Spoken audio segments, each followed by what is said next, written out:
स्वतंत्रता दिवस के मौके पर प्रधानमंत्री नरेंद्र मोदी के आह्वान पर हर घर तिरंगा अभियान के तहत राजधानी भोपाल में भी विशाल तिरंगा यात्रा निकाली जाएगी।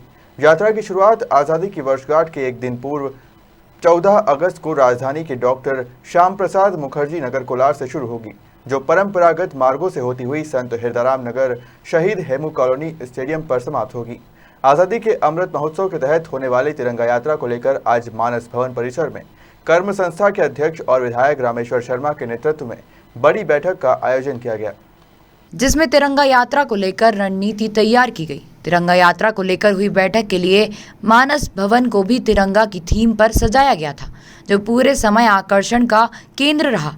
विधायक रामेश्वर शर्मा ने बैठक में मौजूद लोगों को संबोधित करते हुए कहा कि सभी लोग प्रधानमंत्री नरेंद्र मोदी के अभियान का हिस्सा बनकर अपने घरों में अवश्य तिरंगा लगाएं और अपने गली मोहल्ले में तिरंगा फहराएं। उन्होंने बताया कि भव्य तिरंगा यात्रा में सभी लोग अपने हाथों से तिरंगा थामकर बाइक से चलेंगे और बड़े वाहन तिरंगा यात्रा में प्रतिबंधित रहेंगे। देखिए, कांग्रेस क्या कह रही है इस पे मत जाइए, पॉलिटिकल आयोजन नहीं है। कांग्रेस के तो दिमाग पहले से भी खराब है। अगर वो पहले से भी तिरंगे के प्रति वफादार होती तो 14 अगस्त का देश विभाजन स्वीकार नहीं होता और लड़ा जाता। सत्ता के लिए लड़ने वाले लोग अपने सुविधा से तिरंगा फहराते हैं, लेकिन सीमा पर खड़ा सैनिक 24 घंटे 12 महीने हर पल अपने तिरंगे को याद रखता है और तिरंगे का सम्मान रखता है। इसलिए भारत का नागरिक को यह परम सौभाग्य प्राप्त हुआ था, क्योंकि अब उनके बिल्डिंगों पर तिरंगा फहराया जाता था, बाहर भीड़ लगती थी और उनके भाषण सुनते थे। अब हर नागरिक अपने घर पर तिरंगा फहराएगा और वो भारत माता का राष्ट्रगान गाएगा, वो वंदे मातरम गाएगा, वो नारे लगाएगा, वो चंद्रशेखर आजाद, भगत सिंह, राम प्रसाद बिस्मिल, खुदीराम बोस, अशफाक उल्लाह खां, झांसी की रानी लक्ष्मीबाई, तात्या टोपे, नाना साहब पेशवा, इनको याद करेगा, इनको नमन करेगा, इन शहीदों को बारंबार प्रणाम करेगा और कहेगा कि आज इनके कारण आजादी का जश्न हमने मनाया है। इस जश्न को और आनंद देगा। इसलिए उन पर मत जाइए। वो नागरिक अगर भारत के हैं तो हर घर पर तिरंगा लगे, ये आह्वान है। 15 को लगा लीजिए, पर तिरंगा लगा लीजिए। कन्नड़ महामंडलेश्वर कर्मश्री संस्था द्वारा एक 14 अगस्त को विशाल तिरंगा यात्रा निकाली जाती है, उसकी तैयारी है। और हम सबका ये परम सौभाग्य है कि स्वतंत्रता के अमृत महोत्सव संपूर्ण भारतवर्ष मना रहा है और अमृत उत्सव को और आनंद और उत्साहित करने के लिए भारत के प्रधानमंत्री जी ने एक व्यापक अभियान लिया है। हर घर में तिरंगा, हर घर पर तिरंगा, हर घर आपको ये सौभाग्य प्राप्त होगा कि वो भारत का राष्ट्रीय ध्वज अपने घर पर फहरा सकेगा, अपने घर पर लगा सकेगा।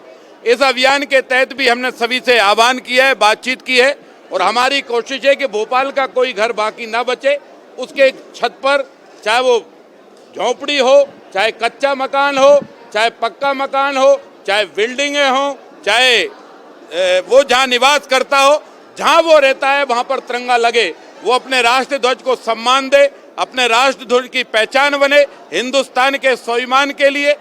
और शहीदों ने जो अपना सर्वस्व निछावर किया है, इन शहीदों को प्रणाम करे, ऐसा आह्वान आज की बैठक में किया है। और हम 6 तारीख को फिर बैठकर एक व्यापक तैयारी इसकी करेंगे और हमारी कोशिश होगी कि भोपाल के हर घर तक तिरंगा पहुँचे। और हर नागरिक से हमारी प्रार्थना होगी कि जो हमारा सौभाग्य माननीय प्रधानमंत्री जी ने दिया है कि अपने घर पर तिरंगा फहराने का, आप उसको भी आगे बढ़ाइए।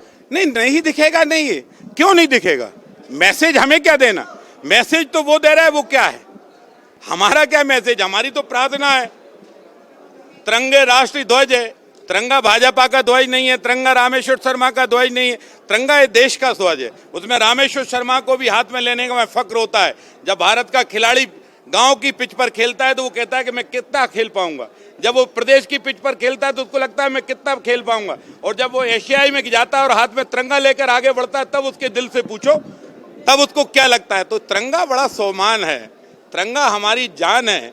इस तिरंगे की खातिर कितने कुर्बान हुए हैं, उनकी कुर्बानी को याद रखो। हमसे मत पूछो कि उनके बारे में क्या कहेंगे। आपने भी कहा राष्ट्रवाद रहेगा, रामवाद रहेगा, तो राष्ट्रवाद और रामवाद से हटके किसी में औकात है क्या? इससे अलग जाना चाहता है क्या कोई आदमी? इससे अलग जाना चाहता है क्या?